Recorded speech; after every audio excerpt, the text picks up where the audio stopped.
Hello, everyone, and welcome to today's menMD RealTalk webinar, Peyronie's Disease Traction Therapy Online Clinic. My name is Austin Hunt, and I'll be your moderator for this event. I work in the marketing team here at menMD, and I'm excited to be hosting this session today. Before we get started, we have a short disclaimer that we need to review.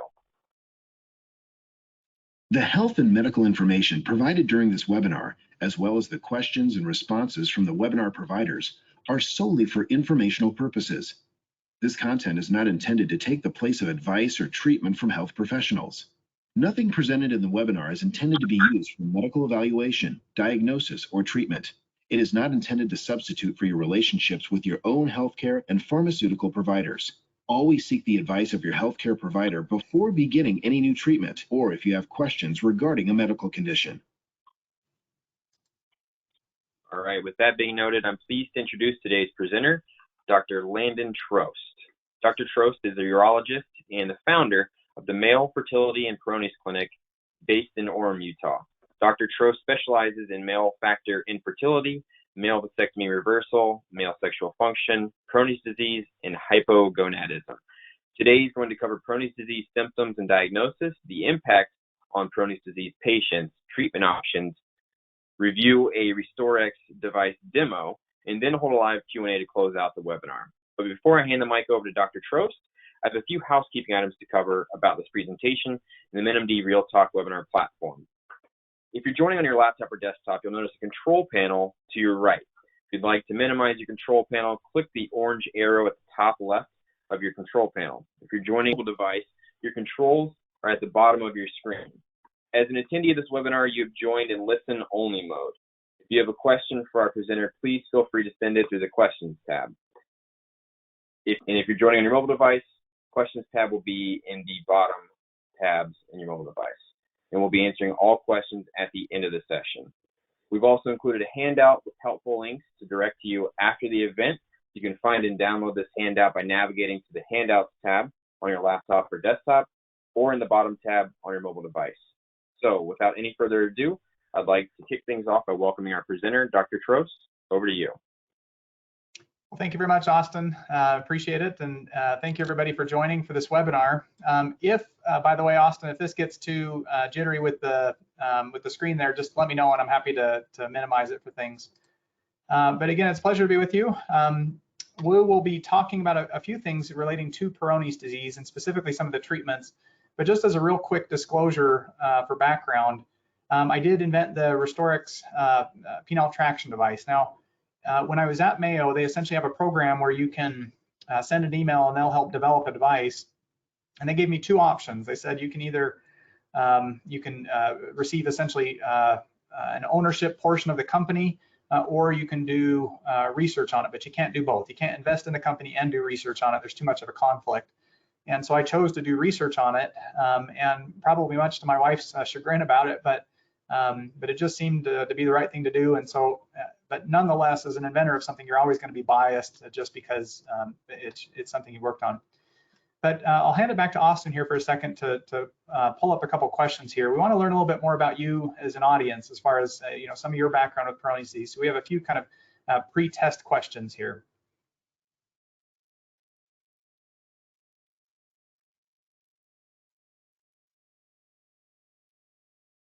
Just yell at me. All right, so we've got our next question up here. Which treatments have you tried for Peyronie's disease? All right, I'm going to share the results now. We've got about 50% have used a VED, 29% have used oral medication, 7% have used a traction device, and 14% have used injections. Okay, great. We'll go ahead and launch the next poll here. What bothers you most about Peyronie's disease? All right, we've got the results up here. 22% said curvature bothers them, 30% said length changes, 4% said how the penis looks overall, 9% said pain, and 35% said ED. Really surprised with those results and everything that we've seen so far. So 50% VED, that's definitely much higher than most published series on it. Oral therapies always do seem to be about 30%, so that's not too surprising.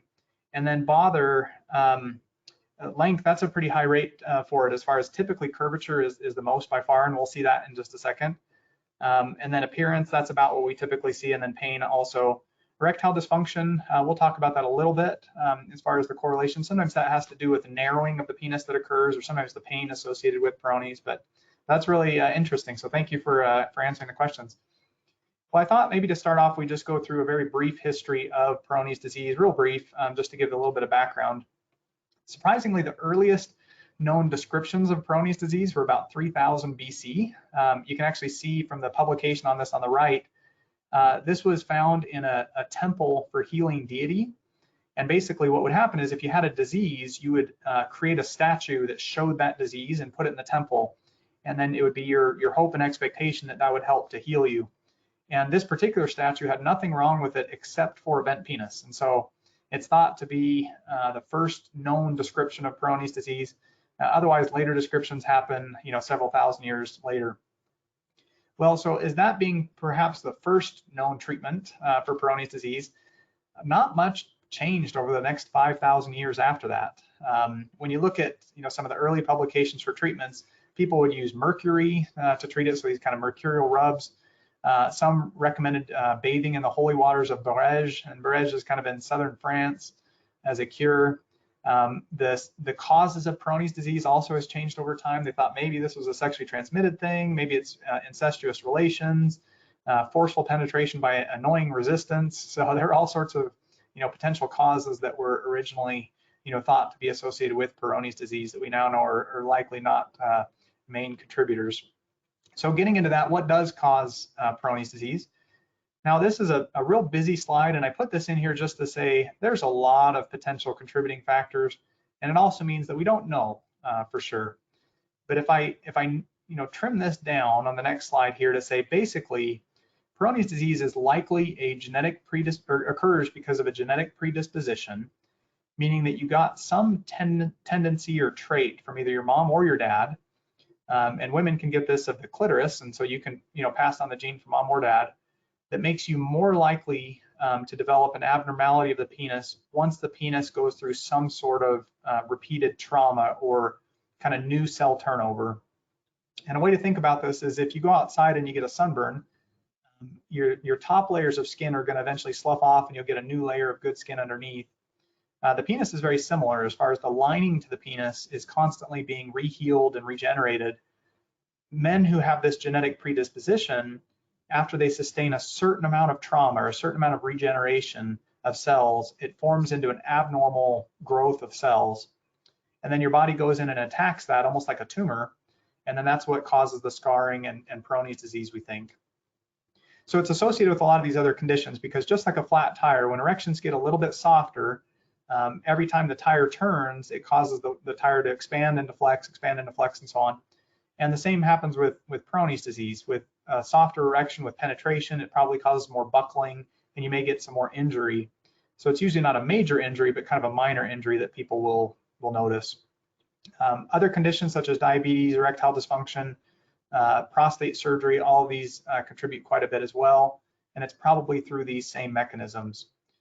Now, this is a whole spectrum of a disease. You have people who have, very minimal Peyronie's disease at 65 years old, and you have people at 23 that have just terrible Peyronie's disease. And it's probably a spectrum of how much of a genetic abnormality do you have that's contributing to this. And that's at least our current understanding as of 2020. So, like I said, with our survey, people said that curvature only bothered them about 20% of the time. When you look at published series out there around the world, typically curvature is kind of leading presentation or leading thing of bother. So it's anywhere from 80 to 91%. That is the main reason people come in to be seen. Nodule or kind of that palpable plaque, pain, that's going to be a little less common. Erectile dysfunction, relatively similar to what we had today, but 15 to 28%. And then penile shortening is going to be, a lesser percentage that are bothered by it. And as you can see, only about 10% have preceding trauma, and up to the majority in some series of patients are not even aware they have the disease at the outset. All right, treatments. So when we talk about treatments, I'm going to give you a caveat that there are hundreds and hundreds of treatments out there. You just don't have enough time in any lecture to go through everything that's been talked about or treated for Peyronie's. So I'm really only going to talk about the ones that are the the mainstay of treatment, kind of the central lane of treatment right now. And then maybe during the Q&A, if people have specific questions about other therapies of why we didn't talk about one versus another, just let me know, and happy to go into it. So really, we're talking about kind of the best options, again, as of 2020.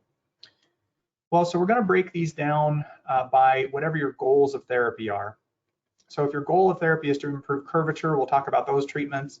If your goal is to improve length, we'll talk about that. If it's pain or hourglass or other deformity, we'll review that. And I'm actually going to go in reverse order because of the commonality and also the complexity of talking about curvature compared to the other things. So first, when we look at hourglass or other deformity, now this occurs because the fibers that line the erectile part of the penis can either go longitudinally, so they can go over the length of the penis, or they can go circumferentially or kind of around the penis. And depending which one gets scarred will often determine what kind of condition you have. So if the longitudinal ones get scarred, a lot of times that'll cause curve, whereas if the circumferential ones get scarred, sometimes that'll cause this narrowing. And you can see a classification system that we proposed at one point was less than 10, 10 to 25, or greater than 25% as far as mild, moderate, severe types of deformities. And you can get this just on one side or both sides or whatever the case with it. This is often a very, very difficult to treat condition. People who have it are often very frustrated with the condition itself because it can cause the end part of the penis to become softer, so you have erectile dysfunction issues. It can cause tapering or narrowing. It can cause buckling and other problems. It can also cut off blood flow to where, again, it's softer beyond the area of the deformity. Now, treatment-wise, you say, well, what is there out there that we could potentially use to treat? There's maybe, and I put a big question mark here, can you either prevent or improve things with traction? In our randomized trial, we did ask men, so we did a randomized trial of the RestoreX device that we'll talk about a little bit about later. But we asked people specifically, do you have hourglass deformity and do you feel like it improved with treatment? And a little more than half of them felt like it improved it. And with that treatment, we essentially kind of bend them in all directions to try to open it up or to prevent that from narrowing. But we don't have any great data on it. So there's not any great publications that show that this clearly is the way you should treat this. Surgery, depending on which surgery you do, if you do like a penile prosthesis, for example, if you have severe erectile dysfunction, that's going to balloon it out from the inside out. So that'll address it.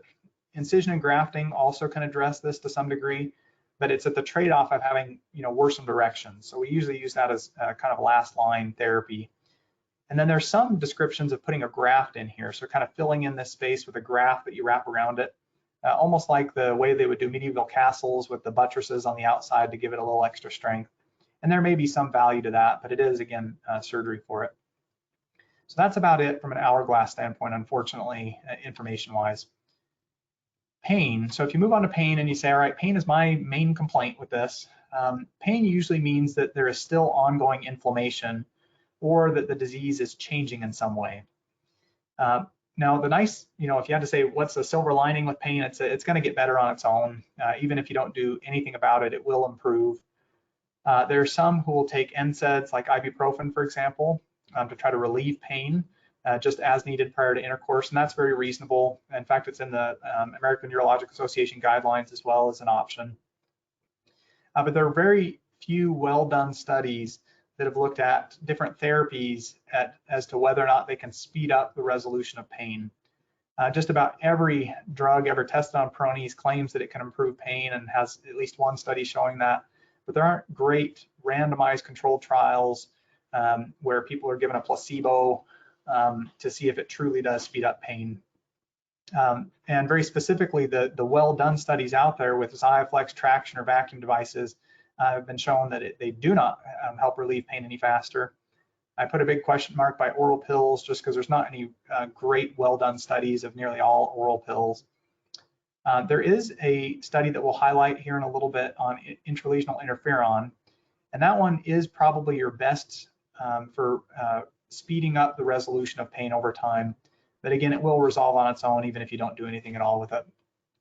All right, so here is that study, and this one was led off by Wayne Hellstrom. He's a wonderful andrologist down at Tulane University. He's one of my mentors, and I just think so highly of him. This is probably the highest quality data that we have on this particular topic. And in this study, they compared intralesional interferon. Interferon is a chemical that your body naturally produces when you're fighting something like the flu. But they essentially injected that medicine into the scar and compared that against injecting essentially saline or nothing into the scar. After men underwent 12 injections, about 2/3 of them had improvement in pain of those who received interferon versus about 1/3 with placebo.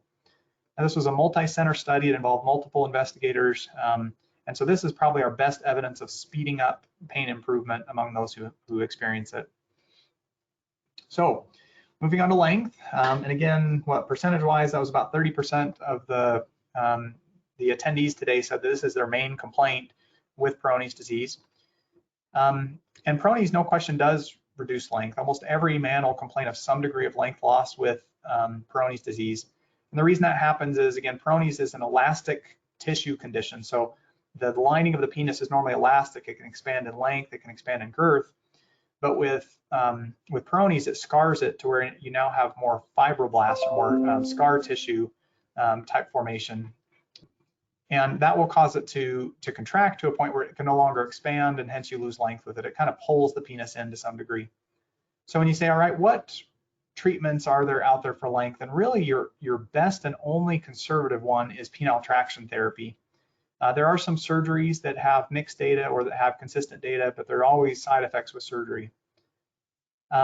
When you say, what's the mechanism of it? How does stretching the penis lead to longer length? We don't know for sure. There's not a lot of great, well-done studies in this regard. We don't know if it's stretching the good tissue, so almost like you're stretching your hamstrings, you can kind of stretch it out over time. We don't know if it's stretching the bad tissue or if it's causing remodeling of the bad tissue. There is some data, and I pulled this from one of the studies that looked at this in a kind of a tissue culture type study where they took Peyronie's type cells, grew them up, and then put them under traction to see what happens with them. And when they did that, they found that the cells actually started to reorganize, where they started to elongate in the direction where the traction was being applied. Also, some of these matrix metalloproteinases, for example, a measure of tissue turnover, also were increased in those who received traction, meaning that the body is doing something with the scar tissue when you put traction on it over time. Well, traction devices in general, just for background, there's 2 generations of devices out there, or 2 classes of devices, depending how you want to look at it. The first generation uses this similar type of mechanism where you have rods on either side. These rods have a little bit of a spring in them, so it can contract and expand about 1 centimeter. And you can spin this there's a screw at the base that you can screw to expand it a little bit. And this is nearly all devices out there. This is Andropenis, has the most studies behind it, Pennymaster, X4 Labs, multiple others that are available. The main issue with these devices is that they're very hard to get actual traction.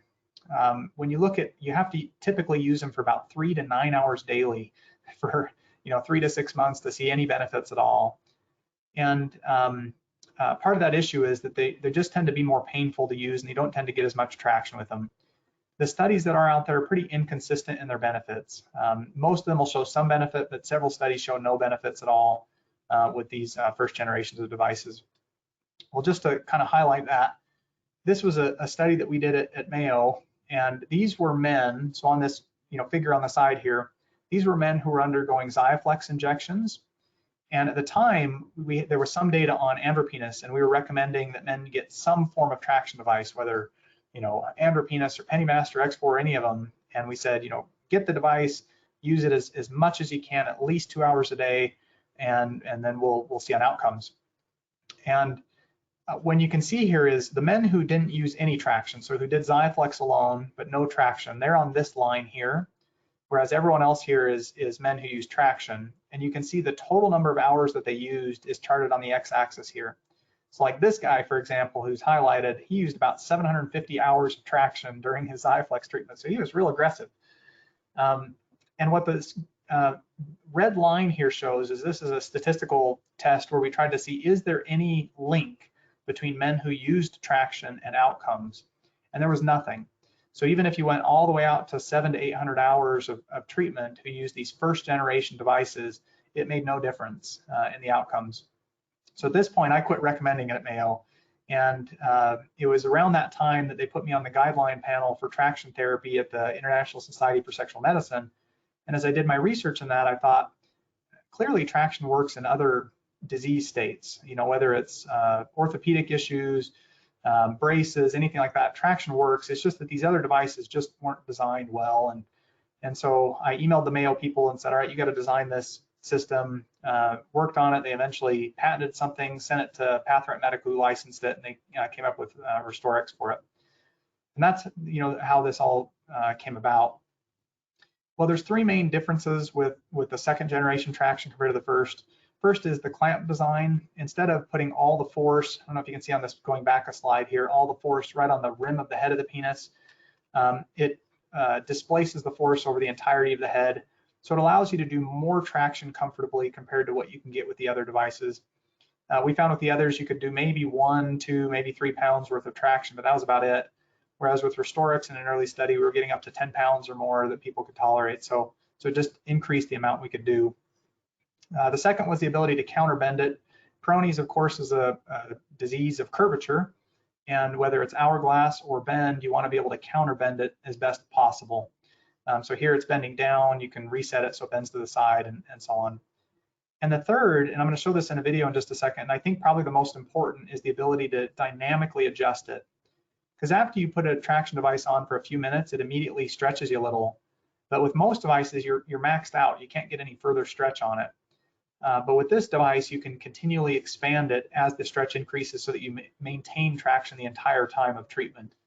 And I think that's why this one in particular works, a lot better than the others. So this is a video that Mayo developed, and you can see the penis is wrapped here to help it stick in the clamp. Clamp comes down on the head of the penis, and then the device is extended until the penis is fully stretched. Once it's stretched, you engage a spring, and that will, keep you in a treatment zone. When it starts to get out of the treatment zone where there's not enough force, you can now dynamically adjust it and then re-engage the spring to allow it to continue to pull on the penis from a traction side. So again, that dynamic adjustment allows you to have more force where it's pulling on it more regularly.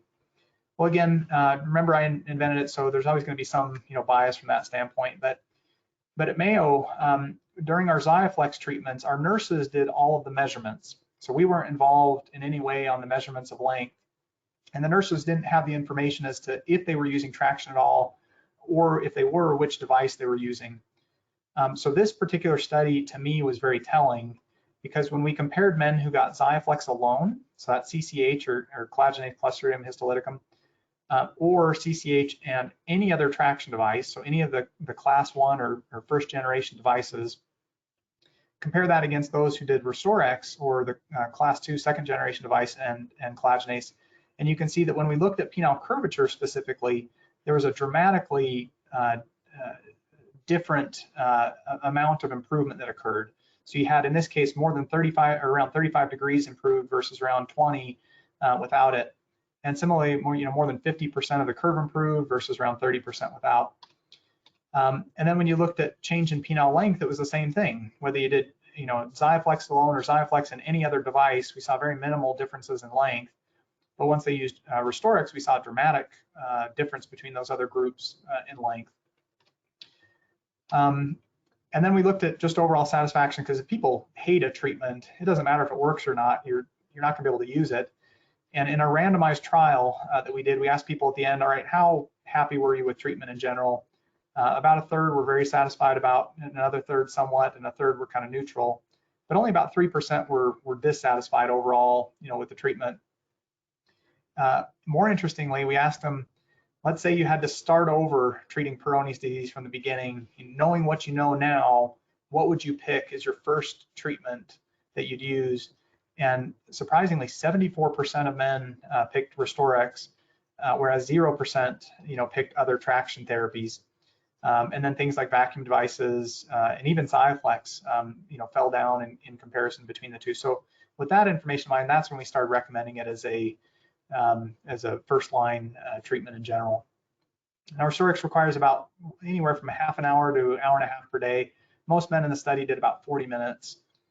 There are 3 randomized controlled trials. 1 has been completed, 2 are nearing completion, and 1 clinical study.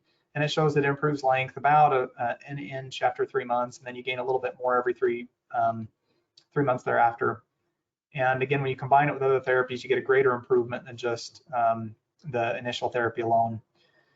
And this is the only study out there that compares between devices that shows a greater improvement. We'll go into this slide in a little more detail in a few minutes. All right, so jumping to kind of the mainstay of treatment for Peyronie's disease on curvature. So really your very first decision point in treating curvature is how good are the erections? If the erections are good, meaning you're happy enough with them where you can take pills, you can use injections and you're okay with injections, then you go down the pathway on the left there of treating the curve. If they're bad though, so if they don't respond to pills or they don't respond to injections or you hate injections, will never use injections, then really placement of a penile prosthesis is the right answer. That one will improve the curve and the erections. The downside to a prosthesis though is you can't undo it. Once you've done it, you've gone down that pathway and now you're set there forever. But that is a good option if and when you need to use it. All right, so if you go down the curvature improvement side, the very first option is just do nothing. What happens if you just watch it? There was a good study by Mulhall's group that showed that men who came in within the first 6 months and watched it for the next period of time had improvement about 15% of the time, worsening about 45%, and they stayed the same about 40% of the time. So in general, the condition progresses, but some men feel it improves with time. So that is an option to watch it. Again, this is if the disease is relatively stable with it. Another option is traction. So you can use traction, 30 to 60 minutes a day. And again, if you're looking to improve curvature, really the one that has the best data right now is RestoreX in general. And then you can do combination therapy. So XIAFLEX, traction, and sildenafil. This involves 4 sets of injections spaced 6 weeks apart each series. And that has really become our mainstay of first-line treatment for men who come to our clinic for Peyronie's disease. A backup I put up here is intralesional interferon. I didn't mention verapamil in particular, just because more and more we're realizing that verapamil probably either does nothing or it's the least effective of all injection therapies that are out there. So interferon is generally for men who don't have insurance coverage of XIAFLEX, but it's generally not the best first-line option available now that we have better treatment options. So first, let's look at the data of RestoreX. So this was our randomized trial at Mayo. Randomized controlled trial is generally considered the highest level of evidence because you're trying to control for people who have a placebo effect of some way. These were men who used the device for 3 months. And overall, you can see basically a breakdown of all the outcomes of every man plotted on the chart here. You can see that about 3/4 had some improvement. Of that group, the average improvement was about 30% or so. And then about 30% had more than a 20-degree improvement, and about half of them had more than a 20% curve improvement overall. So it's a very reasonable outcome with no long-term side effects with it. When you look at the combination therapy, so XIAFLEX and traction, and then we'll talk about sildenafil in there as well.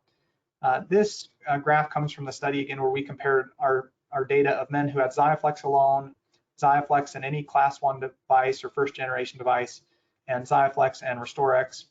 And you can see that the combination with RestoreX did better in any way you measured it. So whether you're looking at greater than 20-degree curve improvement, greater than 20% curve improvement, more than 50% curve improvement. So these are home runs. Traditionally you'd get maybe 1/3 of the men that would get a home run with XIAFLEX versus 2/3 that would get it with the combined therapy. Length improvement or percent length improvement. Combination therapy clearly stands out more than anything else. You're nearly double the outcomes compared to if you just do XIAFLEX alone. Well, so why even add sildenafil? There was a study done by this Italian group down here, a well-done study, but just small. There was 25 in each group where they gave me either XIAFLEX alone or XIAFLEX and sildenafil. And in that study, they showed a slightly better improvement when they did XIAFLEX and sildenafil. Now, this rate is lower than most contemporary series, and this one's a little bit higher than most contemporary series of people who did XIAFLEX alone. So it could be somewhat a learning curve issue from their group, but nonetheless, Viagra's not dangerous, and so you might as well do it. You may get some benefit. If it does anything, my suspicion is it causes more internal traction as you get better nighttime erections, more firm nighttime erections to kind of balloon things out. But again, it can't hurt, may result in a benefit, so it is something that we typically recommend along with traction and Xiaflex. All right, so moving on to interferon, why do we even recommend this as an alternative?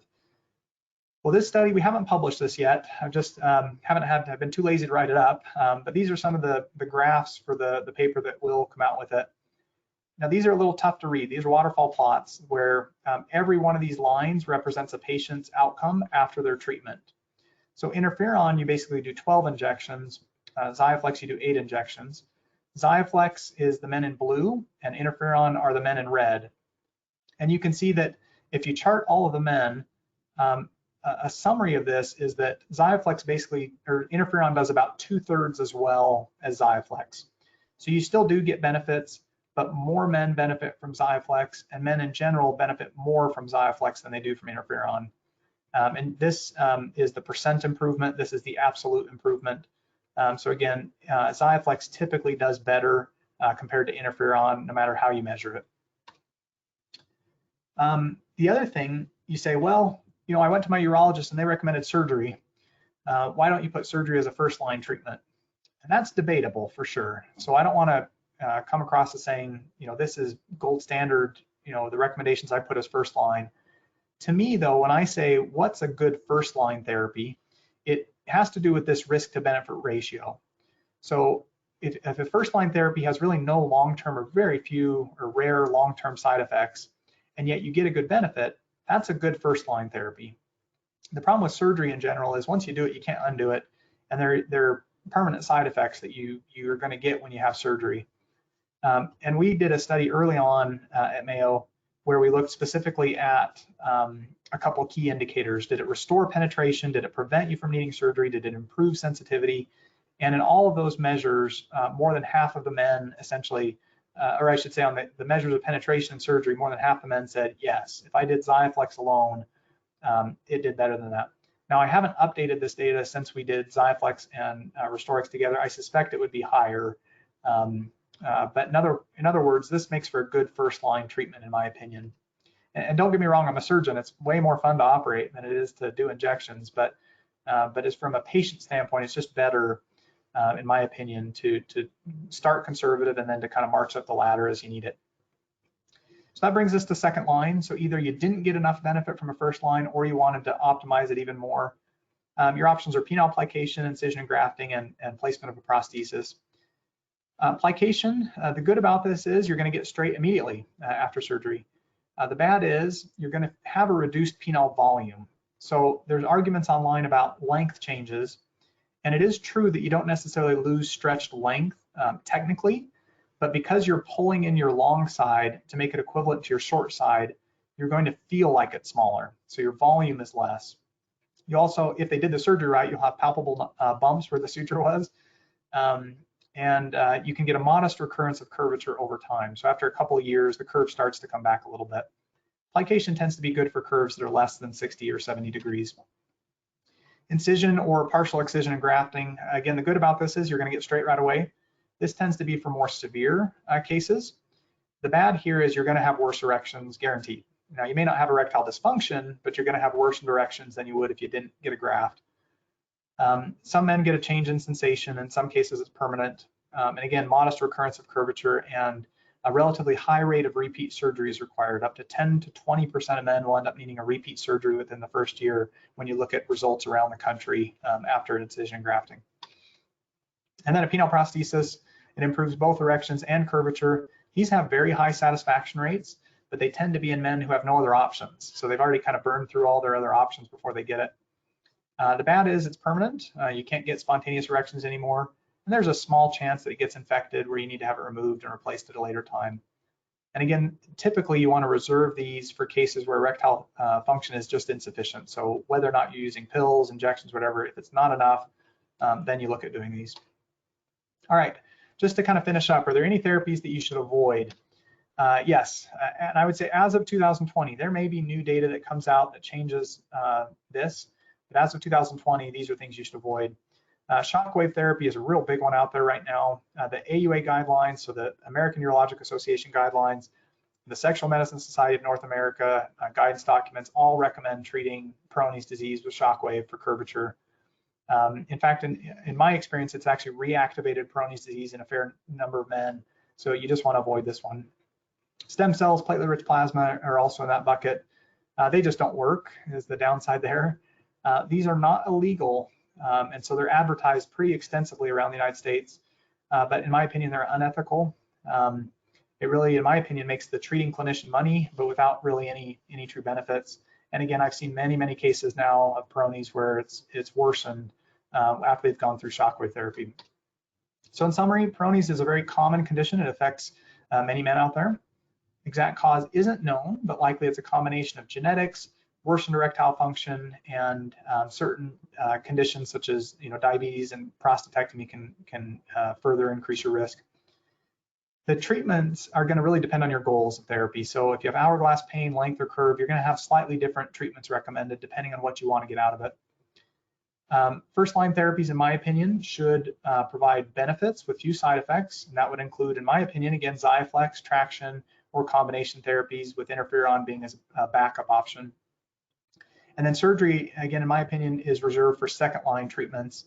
And more we're seeing that as the trend around the United States, where the far majority of people are doing injectables before they move on to surgery. And with that, I will now do a demo. So let me see if I can stop sharing my screen and just share my camera. And again, Austin, let me know if I'm doing this wrong. So I'm going to push this down just a little bit just to make it a little bit easier to see the demo. So they asked me to do a demo about the RestoreX device and how it works with a model. So I apologize in advance for the model. It's embarrassing to myself, embarrassing to just about anyone, but this I figured was about the best thing I can get as opposed to trying to convince a patient to come on. So the RestoreX device, in order to use it, we're going to basically open the clamp here. So there's the blue buttons are the functional buttons of it, and I'm not sure this is focusing correctly, so I apologize if it's not picking up the focus, but blue buttons are going to be your main thing. So as I hit this button, it's going to allow me to close the clamp here. As I hit it again, it's going to allow it to open.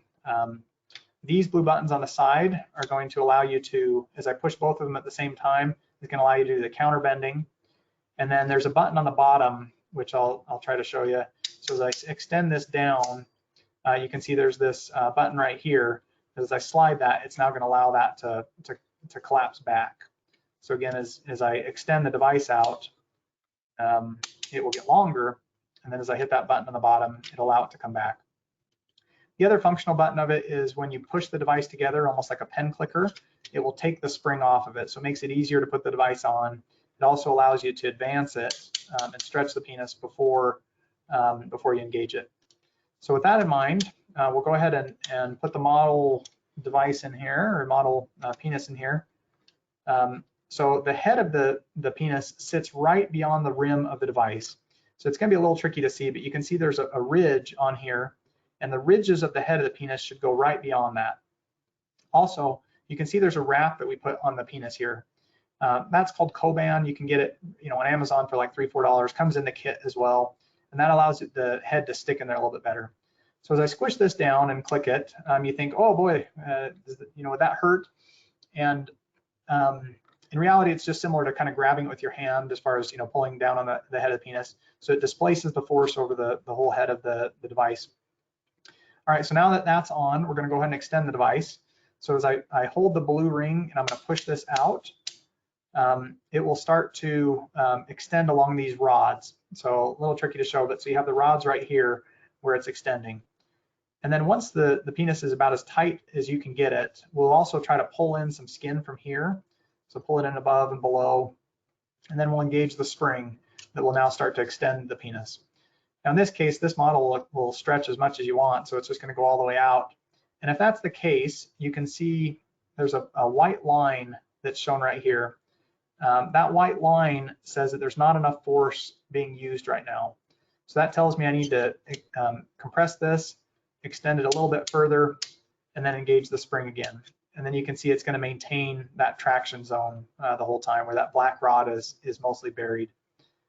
Now, if you have curve, so if you just need length, that's all you do. You just use this and you keep using it. Over time, it'll start to stretch a little bit more, and you just extend it and continue that way. Now, if you're doing it for curve, you do that straight for about 15 minutes, and then you bring this back, and then do the counter bending. So if this was an up curve patient, you'd bend it in the opposite direction until it's a down curve. And then same thing, you'd extend it, if I can do it. So extend it, so those rods, are stretched out all the way, and then engage the spring so that it's now pulling on it. The goal with this is to put extra attention on the plaque where the scar is up, and in this case, we would think it's about here. If the plaque is further back on the penis, like toward the base, or it's not able to be under the midsection, then in that case, we just have you counter bend to about 30 or 60 degrees or so. Also, the device does have the ability to change in a couple ways.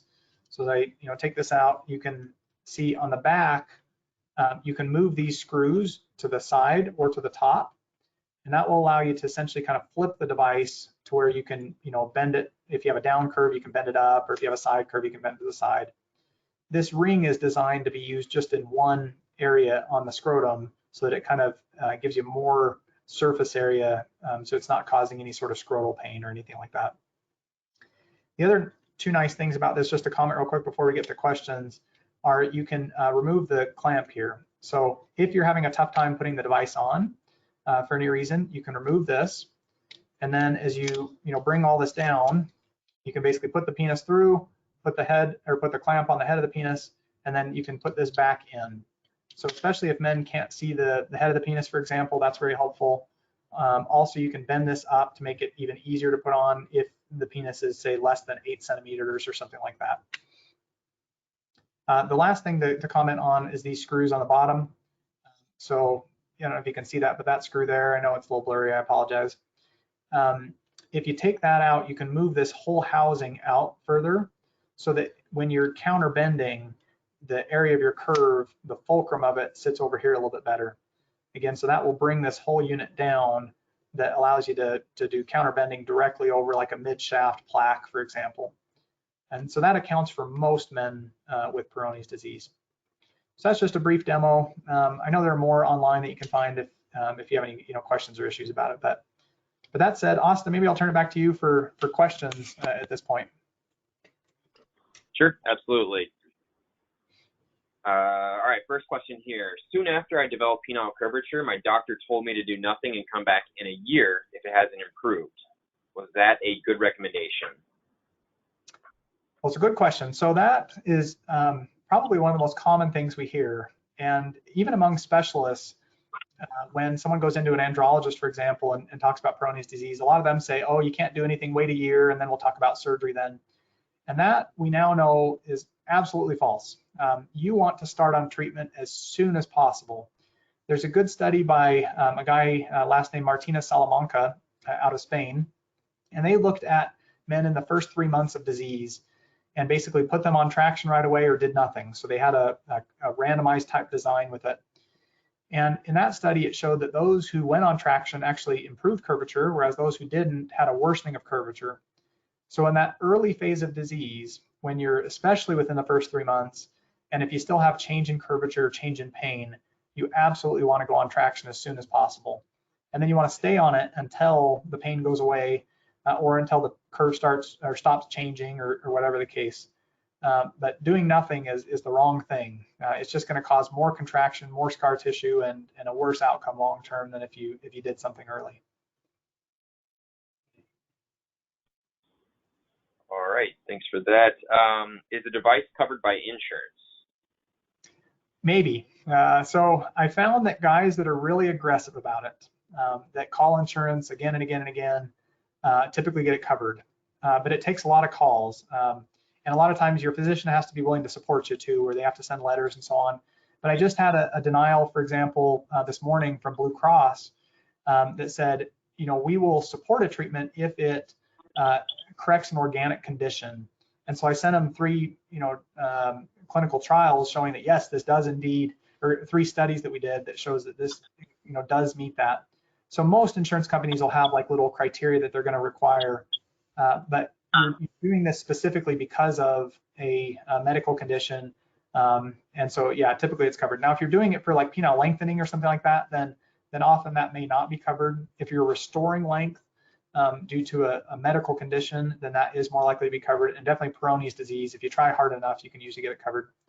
I think flexible spending accounts and health savings accounts will also typically reimburse it without a problem. All right. Will I get Peyronie's disease at some point because I inject trimix for erections? Good question. No one knows is the right answer about that. You'll hear a lot of opinions, a lot of debate on it, but even since the 1970s, this has been a debatable question. The reason it's debatable is guys will start injecting and then they'll get a curvature and they'll say, aha, it's due to the injection that I got this curvature. And the problem is usually when men are using injectables, they've had erectile dysfunction for several years, and sometimes they haven't had a firm erection for several years. So by the time you do an injectable, Peyronie's may have already set in and you just start to notice it. It's the same thing with prostate cancer. You get a prostatectomy and oftentimes the rate of Peyronie's disease goes up. And people say, oh, it's because of the injections, or it's because of the catheter, or it's because of any number of things, but really it's just there's a linkage there that we don't know about as to why it causes. Now, the reason there's debate is no question, if someone's been doing injections for like 10, 15 years or so, and then they get a penile prosthesis, it's often a much more scarred inside of the penis. And then just the fact of putting a needle in the penis, is that causing trauma? Well, certainly, but does it spur the onset of Peyronie's disease? We don't know. All right. Is the improvement with RestoreX permanent? Good question. So there are two notable 5-year studies that are out there that look at different treatments for Peyronie's disease. One was written by Dr. Chung, and that one it was Jerry Brock's group in Canada, and they looked at surgical outcomes. So 5 years out, what happens to curvature? And they found a relatively high rate of occurrence. I forget the exact number, so take this with a grain of salt, but it's around 30% had a pretty notable recurrence of curvature. XIAFLEX has a 5-year study out now showing that the curve does not appear to come back. We only have a 1-year essentially study out with RestoreX, and that one looks like that if you use it once a week, it maintains all the gains that you had. If you stop using it, then some of the curve comes back to some degree. So it looks like maybe about 10% of it, 20% may come back. And as soon as you use traction again, you get those benefits back. But again, that we didn't have enough power to definitively tell one way or another. So it seems like with anything, if you put braces on and then you never use a retainer, you're going to get some degree of the teeth coming back. And so likely the same is true with traction therapy or other things like that. All right. Can a curvature be straightened without medication? Without any medication? So traction or surgery would fall into that. And absolutely surgery can get you straight.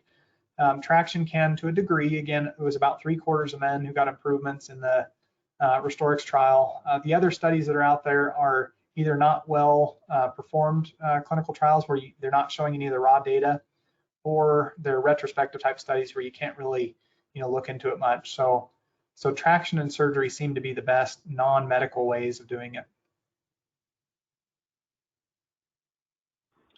All right.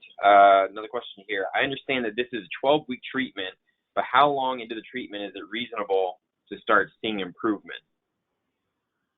Yeah, good question. So length, it seems like most men will start to notice some difference in the first few weeks. We had people in our clinical trial do diaries where every week they'd report on things. Curves seemed to be around 6 weeks, you start to get some improvement, and then it was very slow after that.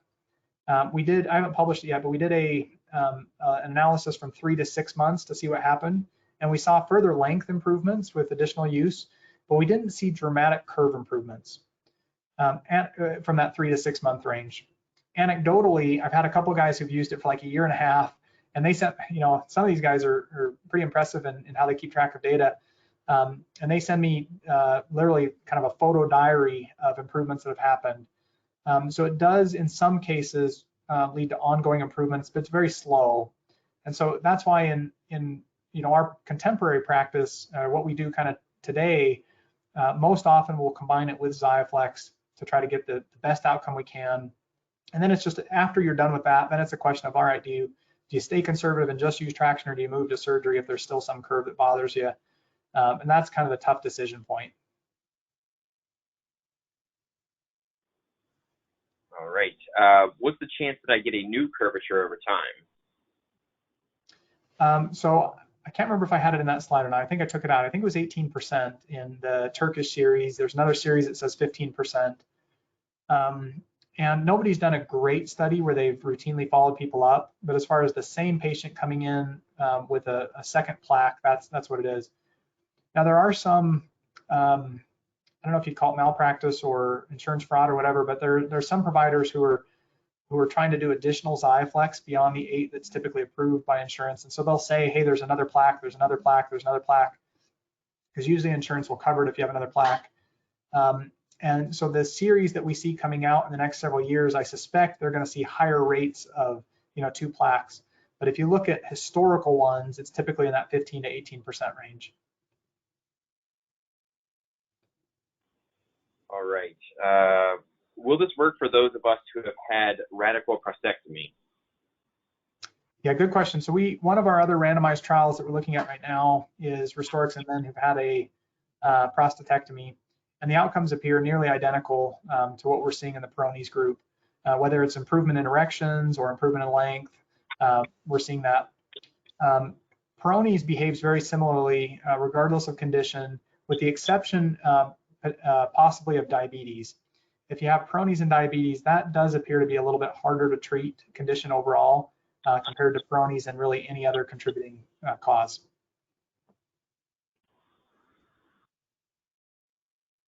All right, got another question here. Does vitamin E work and/or help? No, no harm. Well, no harm at normal doses. The American Urologic Association guidelines came out and definitively now said, don't prescribe vitamin E, it doesn't work. That said, we had a meeting about 2 years ago at the Sexual Medicine Society where we, polled the audience and we said, who here recommends vitamin E, Pentox, PDE5s like Viagra, things like that for Peyronie's disease as a primary treatment? And nobody's hands went up.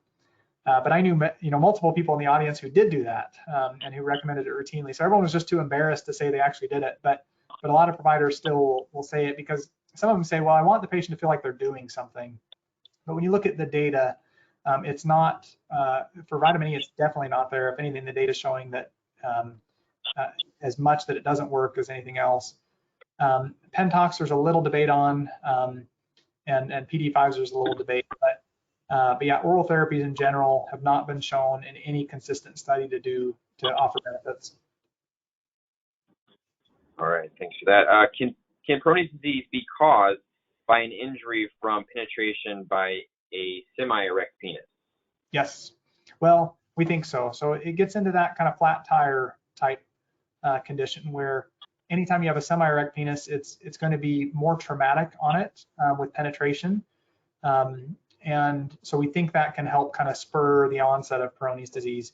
Again, no one knows for sure, but we just see very common patterns that right as people's erections start to get a little bit softer, that's when we start to see Peyronie's kick in. So after prostatectomy, erections go from good to bad almost overnight.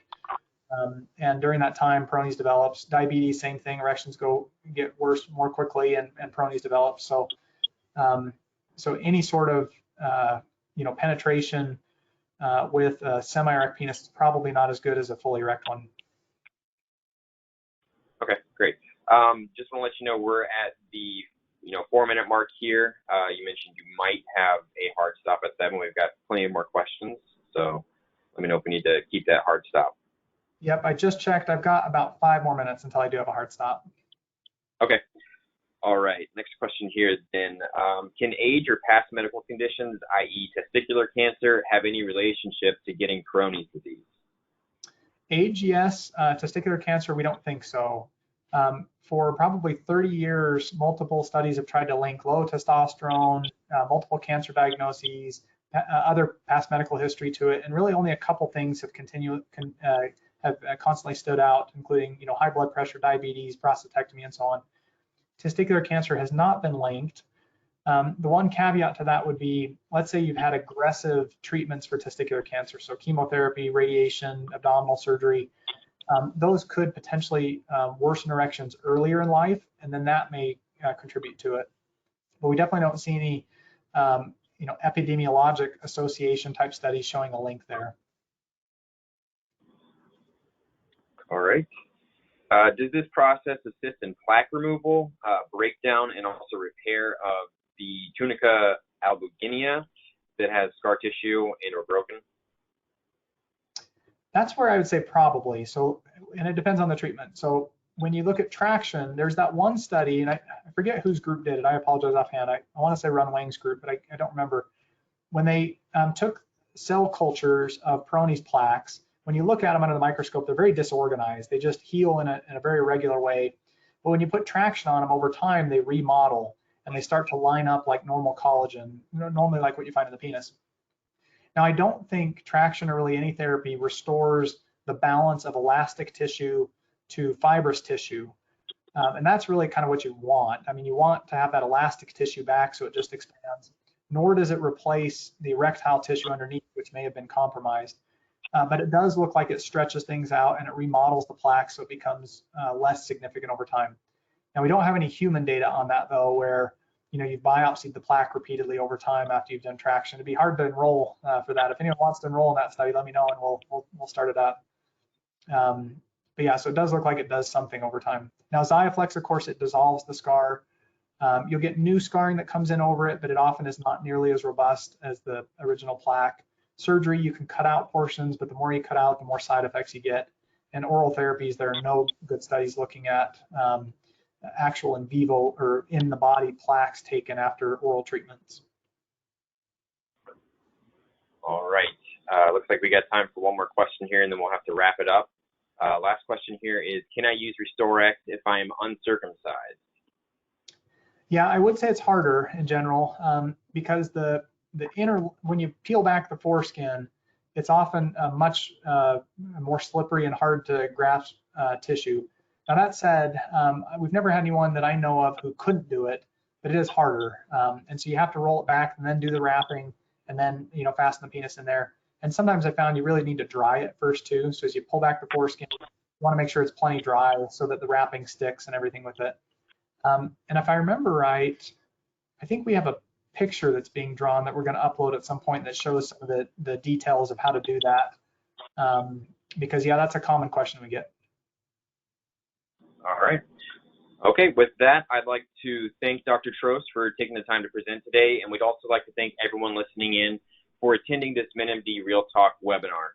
We hope it was informative and you'll join us again in the future. If you'd like to learn more, you have a few options here. To learn more about RestoreX and the traction therapy device, or to purchase, you can visit RestoreX.com. As I mentioned in the introduction, we've also attached a handout to this event. If you'd like, you may download the PDF for your reference later. You can find that PDF and download it in the Handouts tab.